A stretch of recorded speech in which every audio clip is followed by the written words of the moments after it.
மத்திய மாவட்ட கழக செயலாளர் அன்பிற்கினிய அன்பு சகோதரர் தென்றல் கே மணிகண்டன் அவர்களினுடைய சிறப்பான ஏற்பாட்டின் பேரிலே இன்று திருமுனை கூட்டம் மிக சிறப்பாக நடைபெற்றது.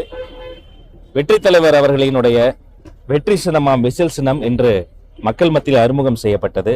பெருந்திரளாக பெண்கள், தாய்மார்கள், பெரியோர்கள் அத்தனை பேரும் கலந்து கொண்டார்கள். தொடர்ச்சியாக இந்த பகுதியில் அடுத்தடுத்து இதை போன்ற கூட்டங்களில் நிறைய புதுமுகங்களை பார்க்க முடிகிறது. அந்த வகையில் இன்றைய வெற்றி சின்ன விசில் சின்னத்தை குறித்து மக்கள் மத்தியில் அறிமுகம் செய்து மிக சிறப்பான ஒரு கூட்டம் ஏற்பாடு செய்யப்பட்டது. இதில் கலந்து கொண்ட அத்தனை பேருக்கும் என்னுடைய வாழ்த்துக்கள், வணக்கம். விடுதலை சிறுத்தைகள் தலைவர் திருமாவளவன் சொல்லியிருக்காரு, நடிகர் விஜய் அவரோட ஜனநாயகன் படத்துக்கான பாஜக நெருக்கடியை ஓப்பனா பேசியிருக்கணும், அவர் ஏதோ அழுத்தத்துக்கு பயப்படுறாரு அப்படின்னு மாதிரி சொல்லியிருக்காரு. இது எப்படின்னு பாருங்க. மதிப்பிற்குரிய அண்ணன் தொல் திருமாவளவன் அவர்களுக்கு ஒரு விஷயத்தை சுட்டிக்காட்ட விரும்புகிறேன்.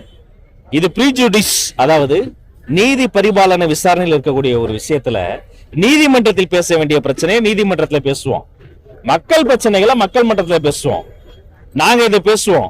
ஆனா திமுக ஆட்சியினுடைய அட்டுழியங்களை அவங்க எப்பதான் பேசுவாங்கன்னு எனக்கு தெரியல.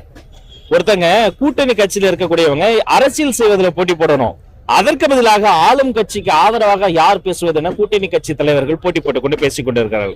மற்றபடி எங்களுக்கு இருப்பது பேர்லாம் பயமே கிடையாது. நீதிமன்ற விஷயத்தை நீதிமன்றத்துல பேசிக்கலாம்னு இருக்கிறோம். எது பயம்னா, ஒரு விசில் சத்தத்தை கேட்ட உடனே ஊர்ல இருக்கவங்க எல்லாம் ஐயோ ஐயோன்னு வயிற்றுல வாயில அடிச்சுக்கிறாங்க பாருங்க, அது பயம்.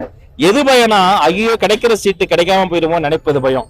எது பயம்னா, கூட்டணி கட்சியில் இருக்கிற அந்த தலைவரை மதுரையில் தனது சொந்த கட்சியினுடைய கொடியை அந்த கொடிக்கம்பத்தில் ஏற்ற விடாமல் தடுத்ததுக்கு பேர் தான் பயம். எது பயம்னா, அதையும் மீறி அவர் போய் கொடியேற்றினதுக்கு கூட இருந்த 19 பேர் மதுரை மாவட்ட செயலாளரையும் சேர்த்து எஃப்ஐஆர் போட்டு வச்சிருக்காங்க. அதுக்கு பேர் தான் பயம். சமூக நீதியை பார்த்து பயம், சமத்துவத்தை பார்த்து பயம், அதிகார பகிர்தலை பார்த்து பயம், ஒட்டுமொத்த பயங்களினுடைய கூடாரமாக அறிவாலயம் இருக்கிறது. அப்படிப்பட்ட சூழ்நிலையில் அவர் இப்படி பேசுவது ஏற்புடையதல்ல என்பதை சுட்டிக்காட்டி